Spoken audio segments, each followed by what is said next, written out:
FIFA ലോകകപ്പിന് ഇനി 123 ദിവസങ്ങൾ. 3 ഇതിഹാസങ്ങളുടെ അവസാനത്തെ ലോകകപ്പ് ആയേക്കാവുന്നത് കൊണ്ട് തന്നെ അവരിലേക്കാണ് ഫുട്ബോൾ ലോകത്തിന്റെ ശ്രദ്ധ. വേൾഡ് കപ്പിലേക്കുള്ള തയ്യാറെടുപ്പിന്റെ ഭാഗമായി ഇപ്പോൾ മെസ്സി ഇന്റർ മയാമിയുടെ തീവ്രമായ ട്രെയിനിങ് സെക്ഷനുകൾ ഒഴിവാക്കുകയാണ്.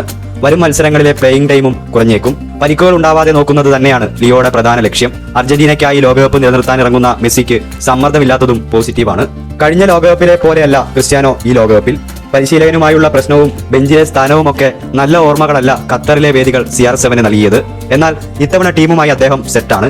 പരിശീലകനും മികച്ചയാളാണ്. നെയ്മർ ലോകകപ്പ് കളിക്കുമോ എന്ന ആശങ്ക ബ്രസീലിന്റെ ആരാധകർക്ക് മാത്രമല്ല ഉള്ളത്. നെയ്മർ ഇപ്പോൾ പൂർണ്ണ ഫിറ്റാണ്. അടുത്ത മാസം ഫ്രാൻസിനെതിരെയും ക്രൊയേഷ്യക്കെതിരെയും നടക്കുന്ന മത്സരങ്ങളിൽ നെയ്മർ ഉറപ്പായും ഉണ്ടാകുമെന്ന വാർത്തയാണ് ബ്രസീലിയൻ മാധ്യമങ്ങൾ ഏറ്റവും പുതിയതായി പുറത്തുവിടുന്നത്. ഇവരിൽ ഒരാൾ 2026 ലോകകപ്പ് ഉയർത്തുമോ?